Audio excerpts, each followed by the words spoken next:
Fique ligado, a nossa próxima atração começa já já.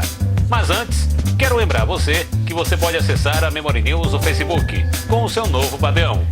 Acesse, curta a página, siga a gente nas redes sociais. Você pode seguir a Memory News pelo Facebook, pelo nosso Instagram e também pelo Twitter. Acesse agora, siga a gente. Você vai gostar da nossa página. As notícias atualizadas para você, sem fake news, com prestação de serviço, estão aqui. Sempre com notícias atualizadas. Acesse também o nosso canal no YouTube, MemoryTube. Se inscreva nele, é de graça e você vai gostar, com certeza. E acesse também o nosso blog atualizado, memorynewsblog.blogspot.com, memorynewsblog.blogspot.com.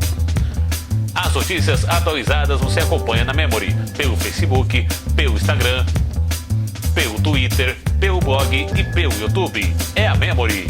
Fique ligado, aonde você estiver, a Memory News está com você, sempre.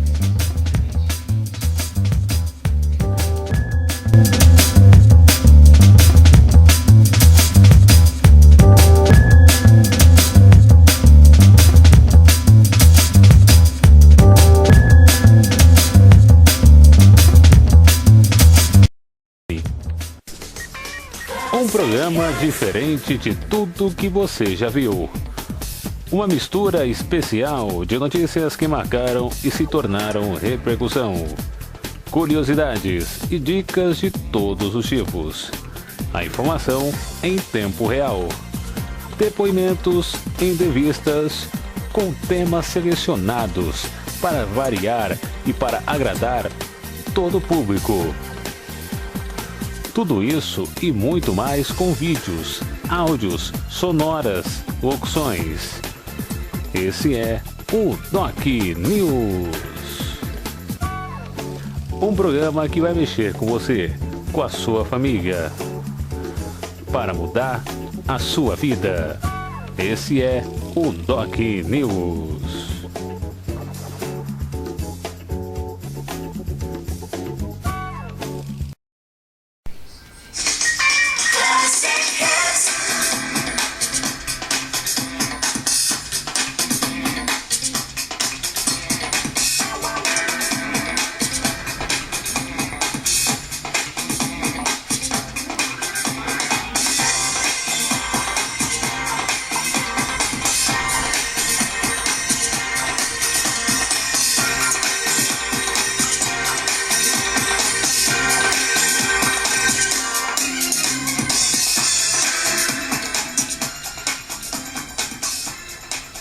Olá pessoal, boa noite a todos que me acompanham no Doc News, você que me ouve nesse áudio Memory, pela Memory News no Facebook, pelo MemoryTube, nosso canal no YouTube e também pelo nosso Memory News blog. É um prazer imenso estar com vocês em mais um programa Áudio Memory do Doc News. O Áudio Memory, só para relembrar, era o Áudio Web, agora é Áudio Memory, para personificar o programa para vocês todos e deixar mais atualizado. Esse é o nosso potencial.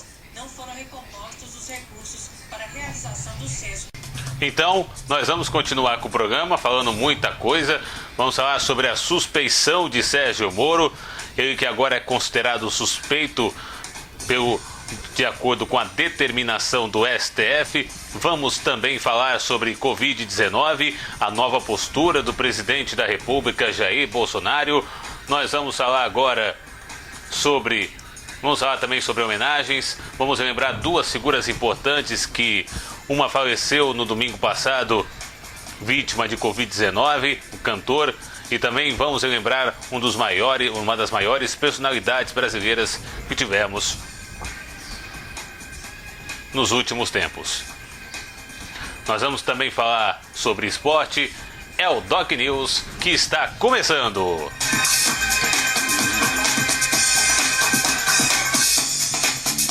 Doc News Editorial. Olha, gente, eu vou começar falando um pouco sobre a situação da Covid-19 no Brasil. Cada vez mais as pessoas estão morrendo, chegamos a mais de 300 mil mortes por Covid-19 desde que iniciou no ano passado. As pessoas, muitas delas não têm tomado cuidado, estão ignorando, achando que isso é apenas uma besteira que não vai matar ninguém. Quando eu ando na rua, eu observo as pessoas, muitas delas sem máscara. Só usam máscara em lugares restritos, que é obrigatório o uso de máscaras, como transporte público, estabelecimentos, hospitais, no trabalho, enfim, lugares que é obrigatório usar máscara. Fora isso, na rua a pessoa não usa máscara muitas vezes. Tem pessoas se encontrando em churrascos, em festas e bares lotados. Olha, nada contra quem tem esse comércio, mas os dias de hoje não dá para brincar com isso. Porque você tem que se preocupar não é só com a sua saúde, mas com a saúde da sua família. Talvez seu pai e sua mãe que são com uma idade avançada e tem até riscos maiores que você de pegar a doença, tem que se preocupar com essas pessoas. Então a situação do Brasil não é brincadeira. O Brasil continua sendo o país que mais tem morrido pessoas no mundo com Covid-19. Inclusive superando os Estados Unidos. Por dia chegamos a quase 3 mil mortes por Covid-19. Então as pessoas têm que se cuidar. O presidente da República tem que agir.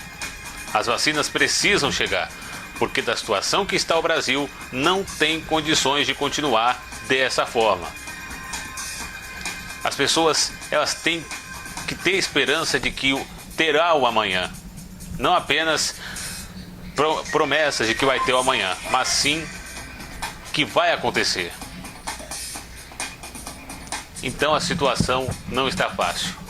E eu espero que as pessoas que o povo votou, elegeu, não só na presidência da República, mas também na Câmara dos Deputados, na Câmara do Senado, tomem atitudes drásticas diante dessa situação. Nós vamos seguir o programa, vamos falar do Doc News, está começando, vamos lá! Doc News.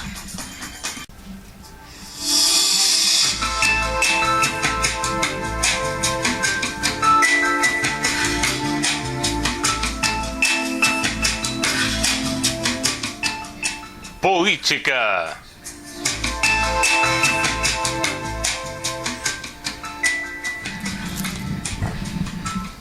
Diante de julgamento tenso e mercado por reviravolta, a maioria da segunda turma do Supremo Tribunal Federal, STF, decidiu que o ex-juiz Sérgio Moro atuou com parcialidade ao julgar o ex-presidente Luiz Inácio Lula da Silva na Operação Lava Jato.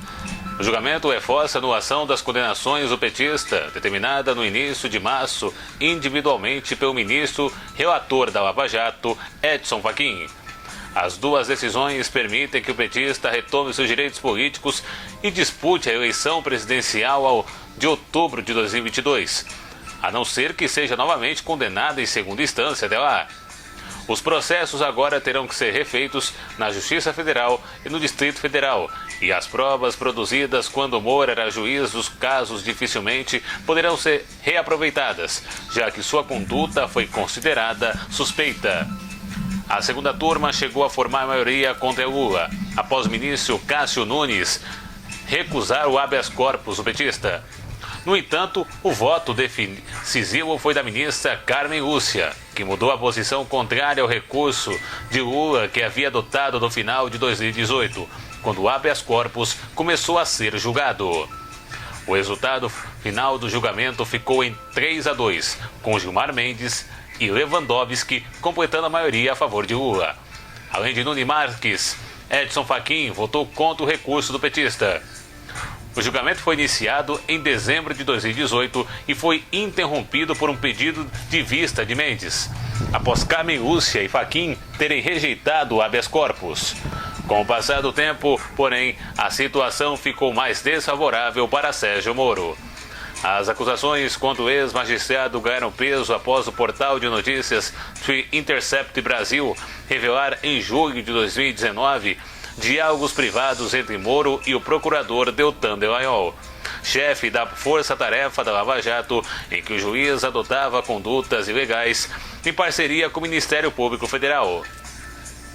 Aspas. Alguns dados novos foram sendo introduzidos para clarear alguns dados que não tinham, na minha compreensão, uma comprovação inicial. Fecha aspas, disse a ministra em seu voto, sem citar diretamente a série de reportagens da Vaza Jato. Segundo a ministra, esses dados novos reforçaram o entendimento de que medidas adotadas pelo ex-juiz nos processos contra Lula não foram imparciais. Para Carmen Lúcia, Moro atuou ilegalmente ao autorizar a interceptação de telefones de advogados do ex-presidente quando determinou a condução coercitiva do petista em 2016, sem primeiro intimá-lo a depor. Aspas. Todo mundo tem direito a um julgamento justo, aí incluído o devido processo legal e aí incluído a imparcialidade do julgador, afirmou, fecha aspas, também a ministra Carmen Lúcia.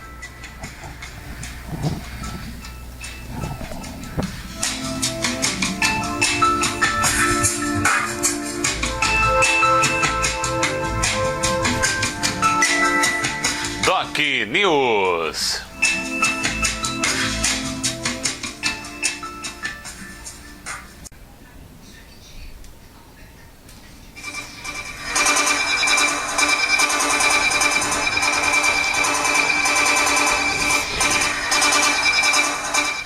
Saúde.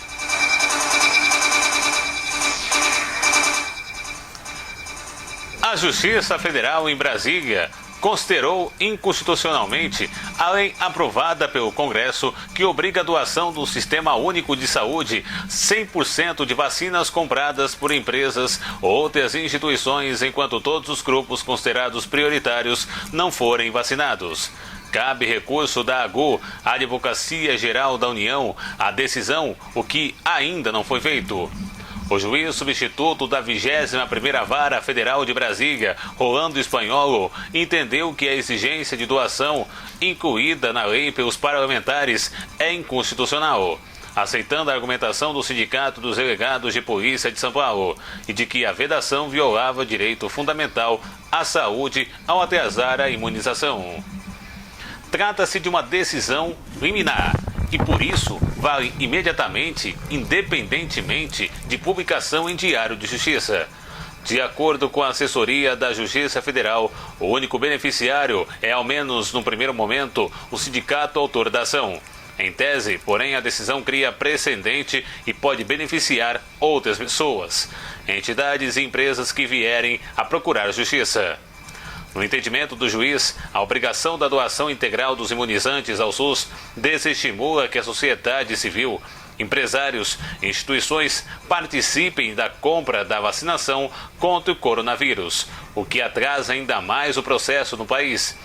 Procurada, a AGU disse que não comentaria o assunto no presente momento.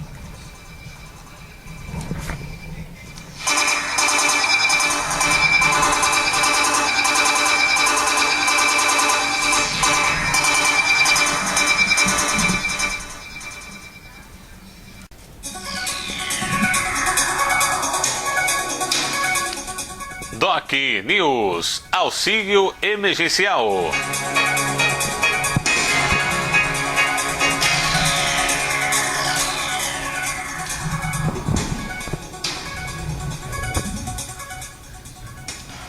O presidente Jair Bolsonaro disse que o pagamento do auxílio emergencial começa no dia 4 ou 5 de abril.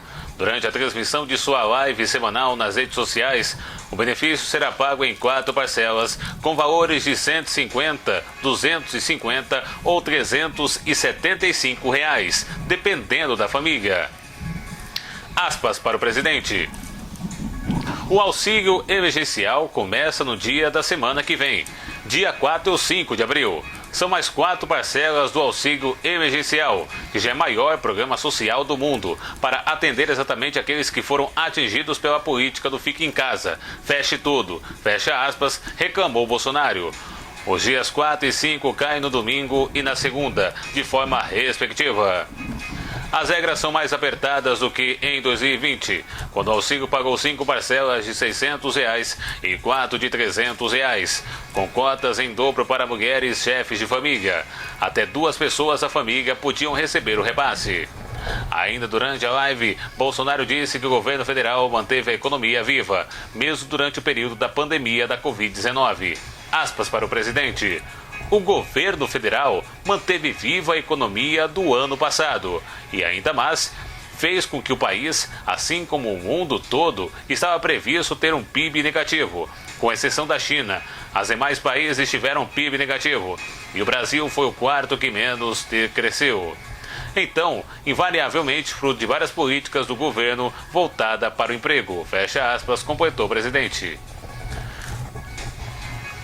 É preciso atender uma série de critérios para receber o novo auxílio.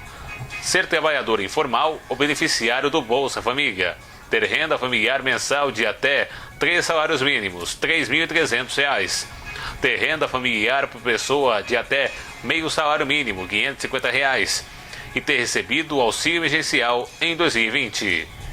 Agora, quem não pode receber é os trabalhadores formais com carteira assinada, quem recebe benefício do INSS ou de Programa de Transferência de Renda Federal, quem recebe auxílio em 2020, mas não sacou nem usou o dinheiro, quem estiver com o auxílio emergencial de 2020 cancelado no momento da análise cadastral do novo auxílio, residentes médicos multiprofissionais, beneficiários de bolsas de estudo, estagiários e similares. Pessoas com menos de 18 anos, exceto mães e adolescentes. Presidiários. Quem teve rendimentos tributáveis acima de R$ 28.559,70 em 2019. Quem tinha entre 31 de dezembro de 2019 a posse ou a propriedade de bens ou direitos, inclusive terra nua, de valor total superior a R$ 300 mil. E quem recebeu em 2019 rendimentos isentos não tributáveis ou tributados exclusivamente na fonte superior de R$ 40 mil.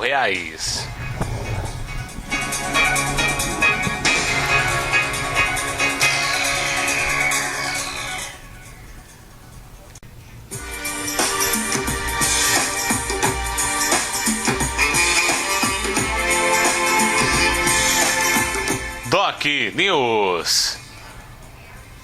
Metrópole.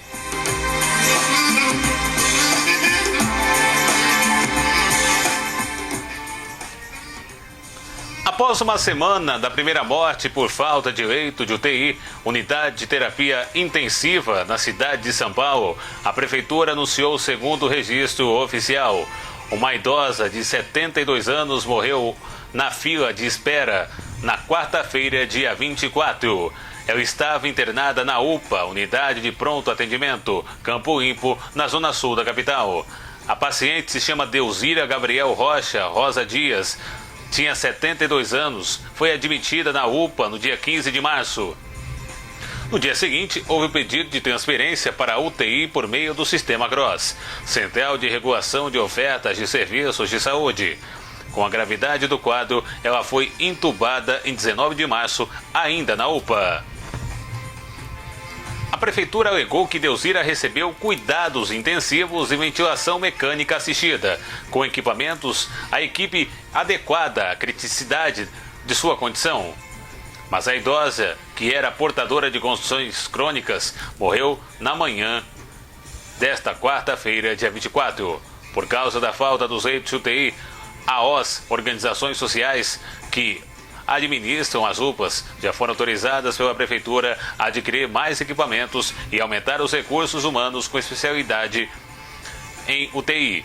O objetivo é garantir oxigênio, medicação e suporte ventilatório, mesmo para quem está na fila de espera por leito de UTI. A UPA Campo Limpo é administrada pela Organização Social da Saúde, Hospital Israelita Albert Einstein.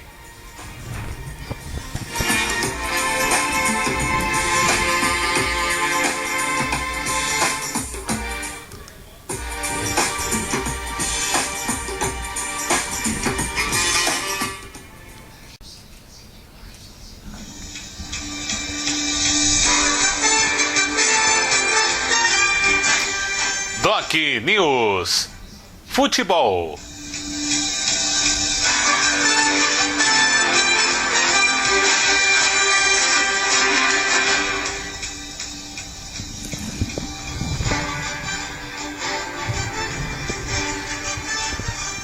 O Grêmio espera ter uma definição sobre a tentativa por Rafael Borré nas próximas horas, no máximo nos próximos dias.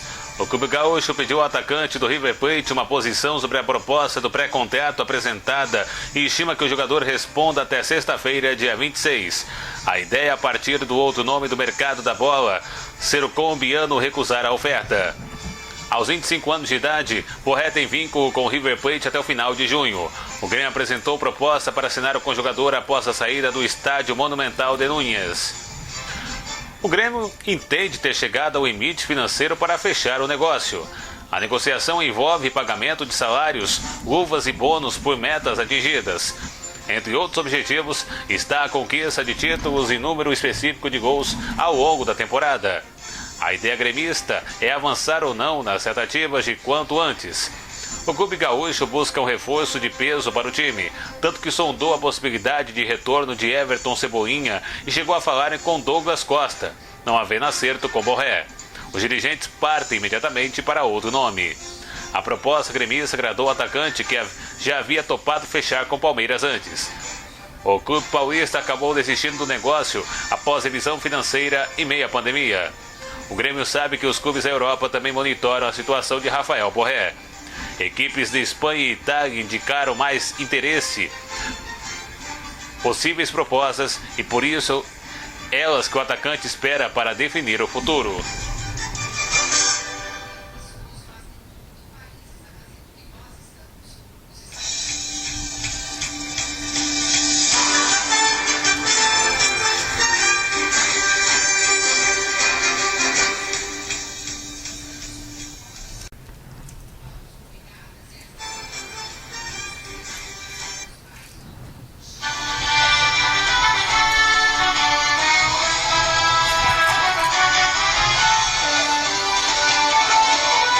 Doc News Futebol.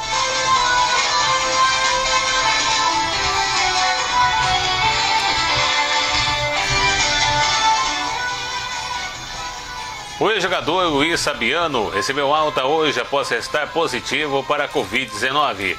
Ele precisou ser internado em um hospital na cidade de São Paulo para monitoramento nos próximos, segundo orientações médicas. Aspas, batalha vencida. E essa foi uma das mais duras que já encarei. Quando se tem saúde, você corre atrás dos objetivos, por mais difíceis que eles sejam. Mas quando algo afeta a sua saúde e você perde o controle das coisas, a outra é bem mais complicada, escreveu o jogador nas redes sociais. O ídolo do São Paulo foi internado em razão da Covid-19, mas disse que se sentia bem e o que o levou ao hospital foi o surgimento de alguns sintomas relacionados à doença. Atualmente, com 40 anos de idade, Luiz está longe dos gramados desde que finalizou sua última passagem pelo Vasco da Gama, em fevereiro de 2018.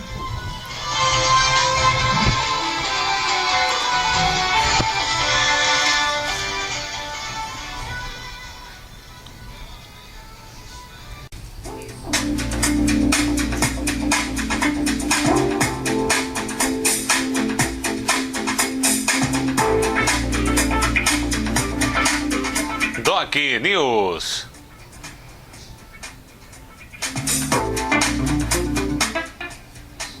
News em Foco.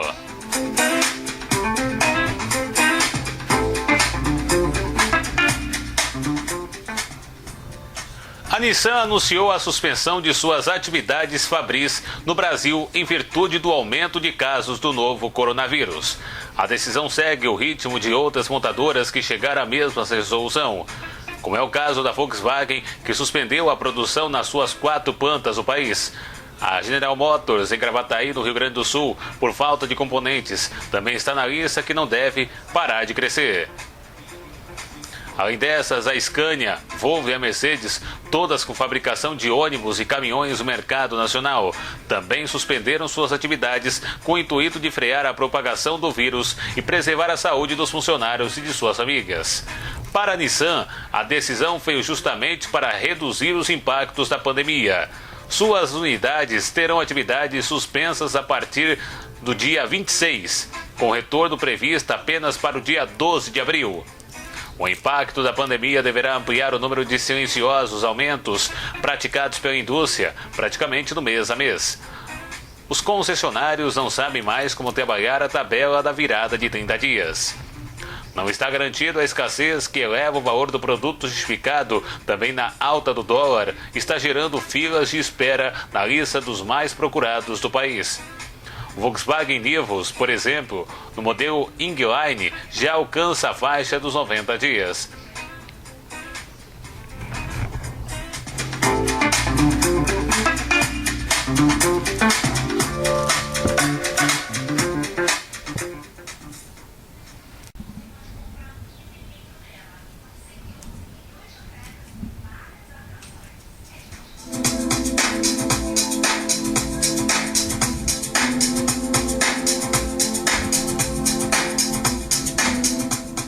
Doc News. Celebridades.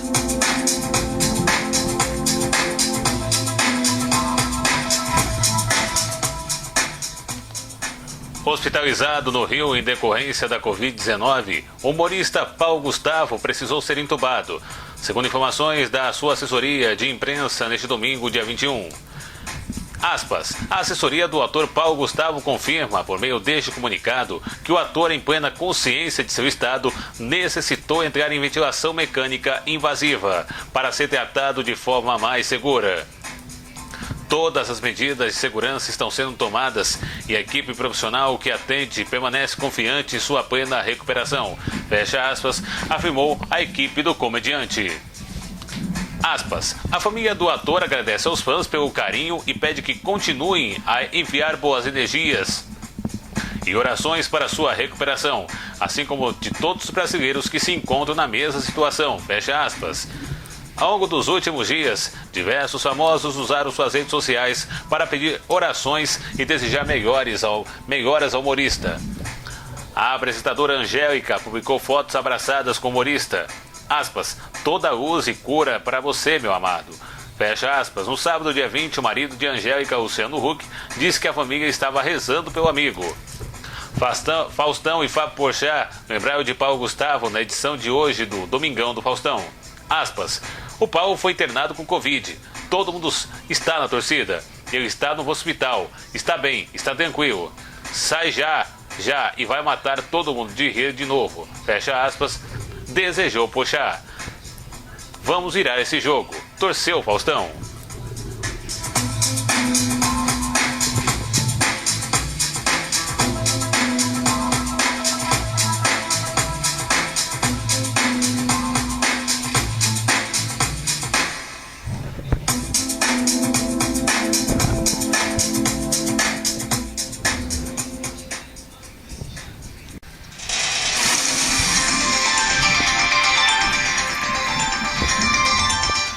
Doc News.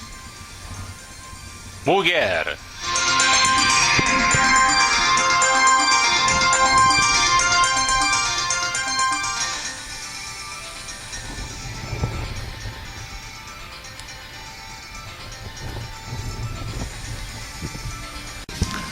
Mesmo ciente de todos os riscos que essas mulheres estão passando e por causa dos protocolos de segurança adotados por elas, os clientes querem pagar menos pelo programa. Isso mesmo, a notícia é surpreendente. Prostitutas criam regras para trabalhar na pandemia.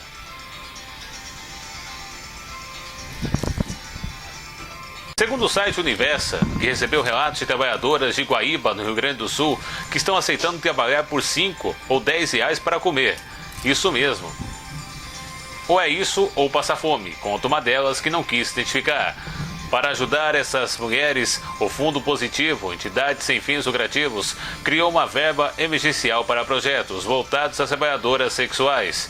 Entre eles, o liderado por Maria Elias, criada há 7 anos pelo administrador de empresa Harley Henriques. A organização levanta recursos e as repassa, através de editais públicos, para ONGs que atuam como saúde sexual e reprodutiva e diversidade. Com o avanço da pandemia, explica as doações que caíram muito. Ele então criou um fundo emergencial para conseguir ajudá-las a comprar materiais de higiene e EPIs, equipamento de proteções individual.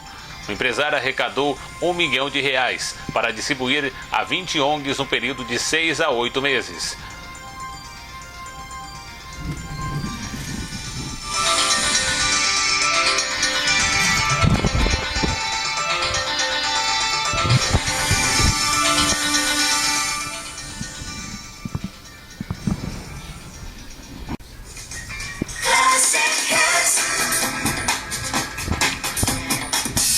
Doc News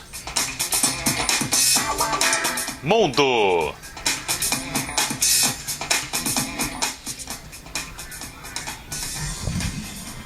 A ponte Pêncil Quetzalchaca, que remonta o Império Inca do Peru e foi declarada Patrimônio Cultural Imaterial da Humanidade, desabou com a deterioração das cordas que não puderam ser renovadas devido à pandemia, informou nesta quarta-feira, dia 24, a Autoridade Cultural do Cusco. Aspas, ontem, na terça-feira, denunciaram o desabamento da ponte Pêncil por falta de reforma devido à pandemia, disse a AFP, uma fonte de direção descentralizada de cultura de Cusco, que solicitou anonimato. Uma equipe técnica viajou de Cusco, a antiga capital do Império Inca, século XV e XVI, ao sudeste do Peru, para avaliar os danos. A passarela de corda é reconstruída todos os anos entre os meses de maio e junho, mas os confinamentos obrigatórios impediram as obras. A tarefa é realizada por moradores de 4 comunidades camponesas do distrito de Queury, da província de Canas, em Cusco, próximo à ponte. A plataforma estava localizada em Queury, no poderio rio Apurimac, a 3.700 metros de altura. A estrutura da ponte, com 28 metros de comprimento e pouco mais de 1 metro de largura, é constituída por agricultores que trabalham uma fibra vegetal chamada ichu e a traçam em cordas. A obra dura 3 dias, até que os grandes nós deem forma à ponte. Uma festa popular fecha a tarefa comunitária.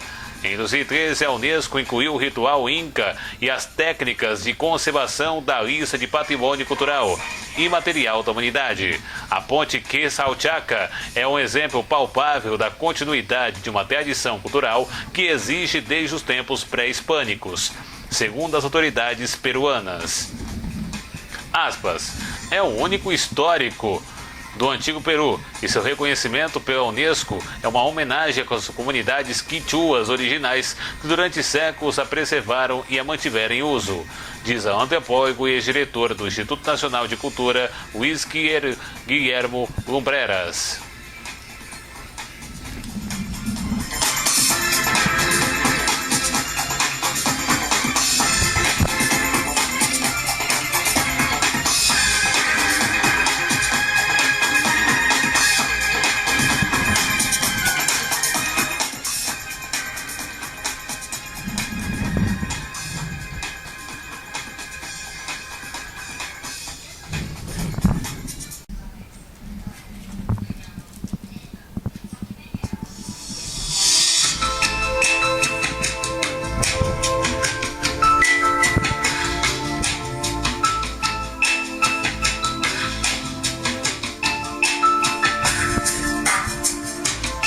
Doc News Saúde em questão.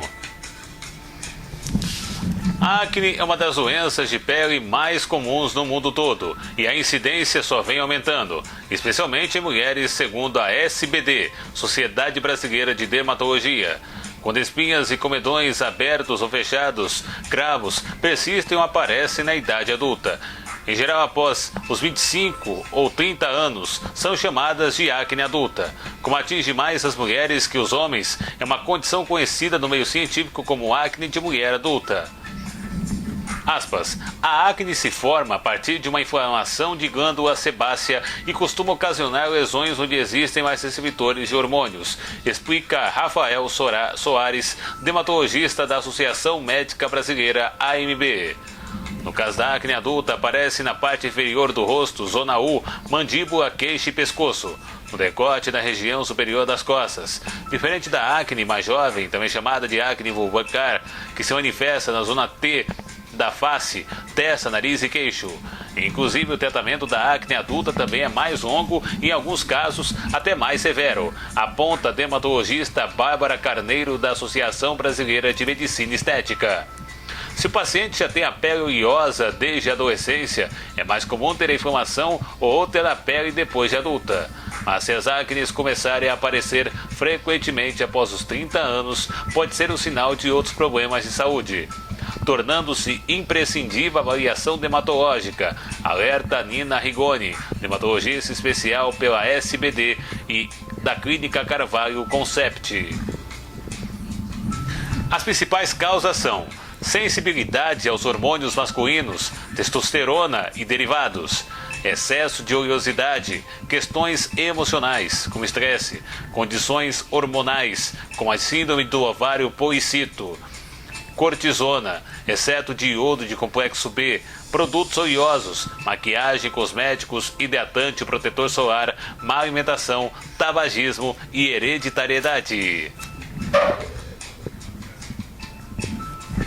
Estudos apontam diversas causas que podem levar à formação da acne adulta. Segundo pesquisa da Sociedade Brasileira de Dermatologia, os fatores ainda não foram totalmente elucidados, mas existem alguns desencadeadores ou agravantes, como a exposição à radiação ultravioleta, estresse, obesidade, dieta, tabagismo, distúrbios do sono, cosméticos, medicamentos, lavagem excessiva da pele, possível resistência à bactéria. Acnes e doenças endócrinas.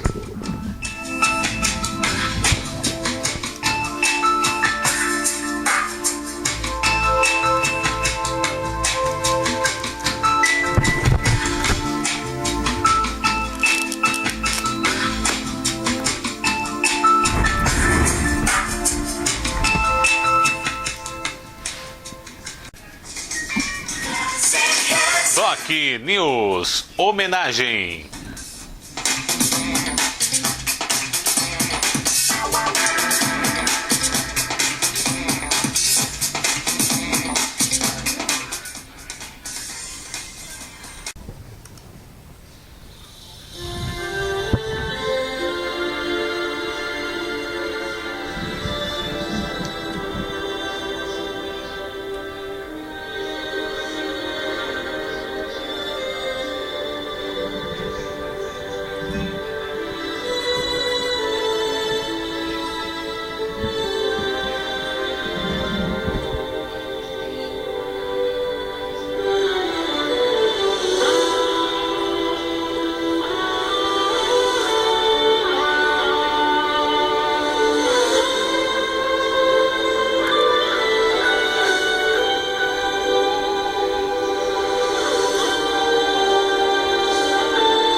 Rock News vai homenagear o cantor gospel que fez parte também da banda Olodum, o irmão Lázaro.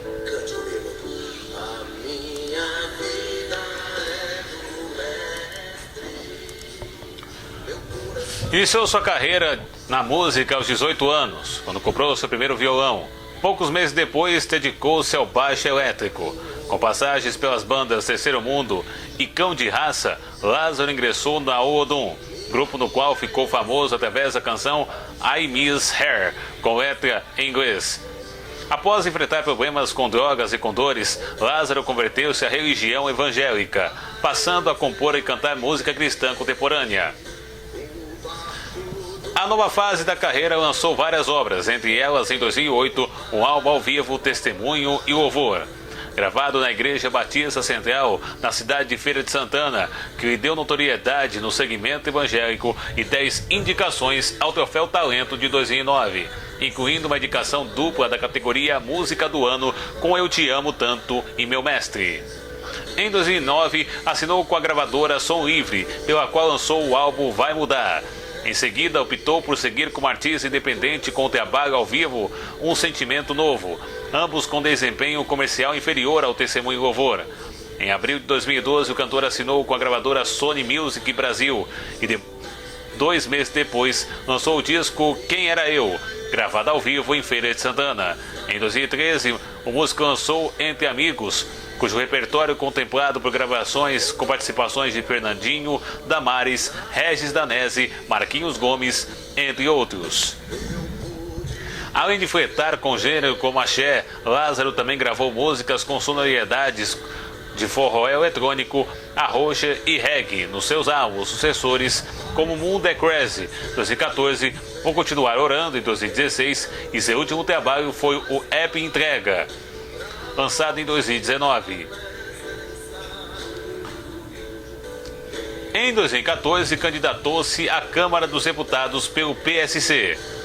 Elegeu-se sendo o terceiro mais votado do estado, com 161.438 votos, ou 2,43% do total, passando a integrar a bancada evangélica do Congresso. No mesmo ano, em entrevista ao jornal Estado de São Paulo, questionado a respeito da homofobia, declarou que se descreve conservador, mas que defende a liberdade individual. Em abril de 2016, foi anunciado que ele se licenciaria do mandato para assumir o cargo de secretário de Relações Institucionais da Prefeitura de Salvador, em substituição a Heber Santana, que pretendia se candidatar à reeleição como vereador na capital baiana. Foi diagnosticado com Covid-19 no dia 15 de fevereiro e desde então fazia o tratamento em casa. Entretanto, no dia 22 de fevereiro, ele sentiu desconforto, febre e procurou o médico. Ao chegar ao hospital, foi comprovado que ele estava com metade dos pulmões comprometidos e, por isso, ficou internado, mas em leito clínico. Em 25 de fevereiro de 2021, em Feira de Santana, precisou ser transferido para a unidade de terapia intensiva UTI.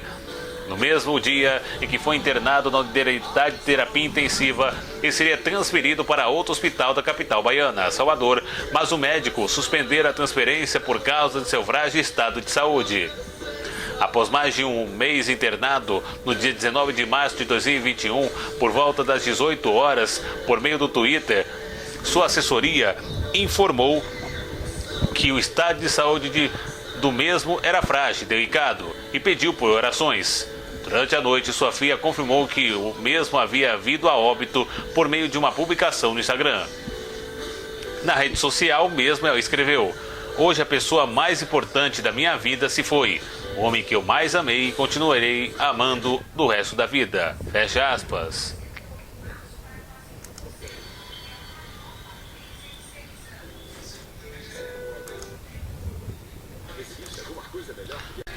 Essa foi a homenagem a irmão Lázaro.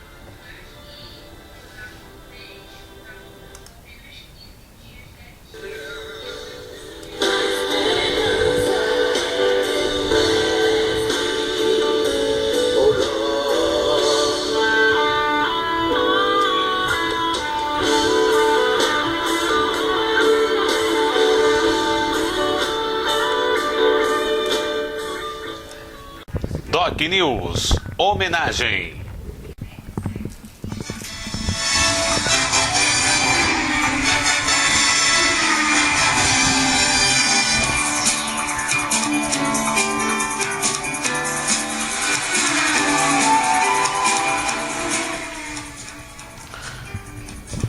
No último domingo, Ayrton Senna da Silva, o tricampeão brasileiro de Fórmula 1, completaria 61 anos de idade.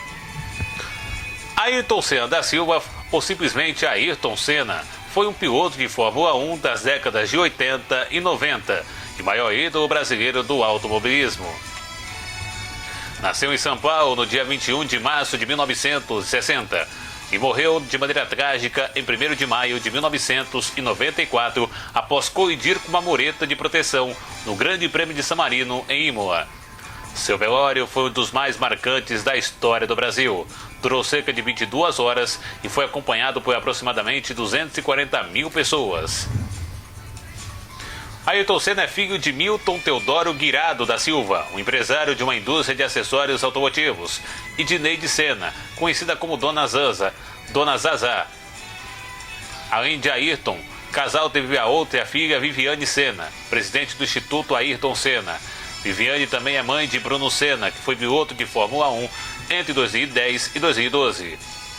Em 1981, aos 21 anos, Senna se casou com Lígia Vasconcelos, casamento que durou um ano. Depois namorou algumas famosas, como a apresentadora Xuxa Meneghel e a modelo e atriz americana Carol Out. Quando morreu, Senna tinha um relacionamento com a então modelo Adriane Galisteu. Senna não teve filhos. Senna começou no kart, bem novo, criança, e ganhou seu primeiro kart construído pelo seu pai. O motor foi tirado de um cortador de grama, mas chegava aos 60 km por hora. O kart foi montado pelo pai e foi o principal brinquedo de Ayrton Senna na infância. A partir dos 7 anos de idade, Ayrton passou a dirigir um kart profissional, mas sem participar de competições. A primeira volta de Senna em um circuito de kart foi aos 11 anos na chuva, e um ano depois desmontou seu próprio kart para descobrir a função de cada peça e entender como poderia ser mais rápido. Em 1973, aos 13 anos, Ayrton Senna participou da sua primeira corrida de kart em um circuito improvisado na cidade de Campinas, São Paulo. Apesar de ser mais novo que os demais pilotos, liderou boa parte da corrida e chamou a atenção de quem assistia. Para muitos, Senna reinventou a arte de pilotar karts. Ainda em 74, Senna conquistou o Campeonato Paulista de Kart e a conquista se repetiu em 76. No kart também foi tricampeão brasileiro em 78, 79 e 80 e campeão sul-americano em 77 e 80. No final da década de 80, Senna participou também de competições de kart na Europa e na Ásia, durante as tentativas de ser campeão mundial de kart. Ele correu o Campeonato Mundial entre 78 e 82, mas não conseguiu o título. Na época conheceu quem disse ser o seu maior rival, o inglês Terry Fullerton. Em entrevista, Senna disse que a disputa com Fullerton era a melhor lembrança de toda a sua carreira, incluindo o período da Fórmula 1. Aspas, Fullerton era para mim um piloto completo. Tenho boas lembranças disso. Era competição pura, automobilismo puro, sem política nem dinheiro envolvido, dizia Ayrton Senna.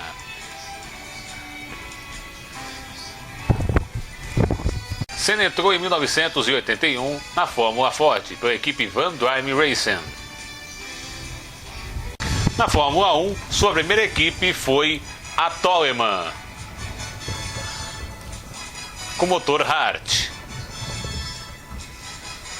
E o resultado de Senna no Grande Prêmio de Mônaco em pista molhada surpreendeu a todos, conseguindo chegar em segundo, e se não fosse por ter parado a corrida naquele dia, Senna conseguiria ter chegado a Alain Prost e ter ultrapassado o francês. Ali já começava a rivalidade entre Ayrton Senna e Alain Prost. Em 1985, Senna vai para Lotus e conquista sua primeira vitória no Grande Prêmio de Portugal, no dia 21 de abril. Pela Lotus, Senna conseguiu 6 vitórias, em Portugal e Bélgica em 85, Espanha e Estados Unidos em 86, Mônaco e Estados Unidos em 87. No campeonato ele foi o quarto colocado nos seus 2 primeiros anos e terceiro no último. Em 87, o outro brasileiro foi campeão, o Nelson Piquet. Pela equipe McLaren, Senna conquistou seus 3 títulos. Em 1988, numa dura disputa com Alain Prost. Em 1991, em 1990 também com Alain Prost. E em 1991 contra o inglês Nigel Mansell. Em 89, o piloto brasileiro acabou sendo desclassificado após cortar a chicane, depois de uma colisão com Alain Prost. Senna quase abandonou a Fórmula 1 por causa daquele ano. Em 1992, o carro já não era competitivo e ficou em quarto lugar no campeonato, tendo 3 vitórias. Em 1993, com um fraco motor Ford da McLaren, já que a Honda saía da Fórmula 1 no ano seguinte, Senna conquistou 5 vitórias e foi vice-campeão, já que o campeão foi Alain Prost. Em 92, o campeão foi Nigel Mansell. Após muitas negociações secretas, Ayrton Senna conquistou seu sonho e foi para Williams. Prost anunciou sua aposentadoria, o que abriu caminho para Senna na Williams. Apesar de largar na frente nas 2 primeiras corridas, Senna teve problemas no carro e abandonou em ambas. O vencedor das 2 corridas foi Michael Schumacher, que anos depois viria a ser o piloto com mais títulos da Fórmula 1, 7. No final de abril, a Fórmula 1 chegou ao circuito de Imola, em San Marino, para a terceira etapa do campeonato. Este grande prêmio ficaria marcado como o mais trágico da história da categoria. Nos treinos de sexta-feira, o piloto Rubens Barrichello, na época estava começando a carreira, sofreu um grave acidente e teve de ser hospitalizado, com uma fratura no nariz e algumas escoriações. No sábado, o austríaco Roland Ratzenberg também sofreu um forte acidente, mas não teve a mesma sorte do brasileiro Barrichello. Ratzenberg morreu na hora, aos 33 anos. O acidente de Barrichello e a morte de Ratzenberg deixaram os demais pilotos apreensivos. Ayrton Senna reuniu com alguns pilotos para exigir mais segurança para a corrida, inclusive cogitou a possibilidade de não participar da etapa. No entanto, pilotos e diretores chegaram a um acordo para a corrida acontecer. Senna sabia que precisava vencer a corrida para não deixar Michael Schumacher escapar do campeonato. Ele voltou para o carro, fez a volta mais rápida do treino classificatório e largou novamente na primeira posição. Ayrton Senna liderava a corrida com Schumacher logo atrás. Na sexta volta, uma quebra na barra da direção fez Ayrton Senna perder o controle do carro quando passava pela curva Tamburello e chocou-se com uma mureta de proteção a quase 300 km por hora. Com a batida, uma das rodas atingiu o capacete do piloto, afundando parte do seu crânio. O ídolo brasileiro foi levado para o hospital de helicóptero, mas não existiu ferimentos. Ayrton Senna morreu no dia 1º de maio de 1994.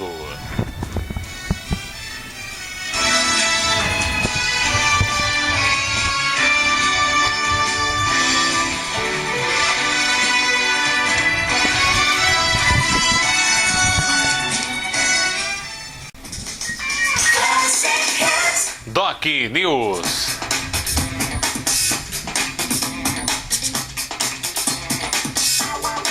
E o Doc News termina agora. Para maiores informações, você acessa o nosso canal no YouTube, MemoryTube, dê seu like nesse áudio Memory, acesse a Memory News no Facebook, curta nossa página, dê sua opinião e acesse também o nosso blog memorynewsblog.blogspot.com.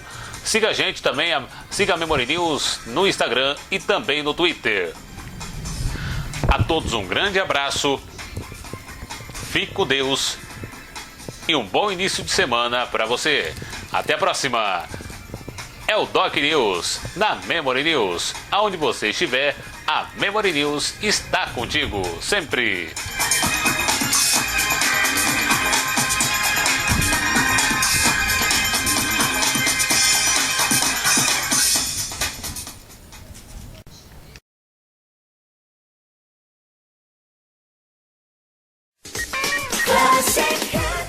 Um programa diferente de tudo que você já viu. Uma mistura especial de notícias que marcaram e se tornaram repercussão. Curiosidades e dicas de todos os tipos. Informação em tempo real, depoimentos e entrevistas com temas selecionados para agradar o mais variado público. Tudo isso e muito mais em vídeos, sonoras, locuções e áudios. Esse é o Doc News. Um novo conceito informativo que vai deixar você bem informado e por dentro de tudo que acontece nos dias de hoje e tudo que já aconteceu e que marcou época na sua vida. Na Memory News. Fique ligado, compartilhando a informação com você.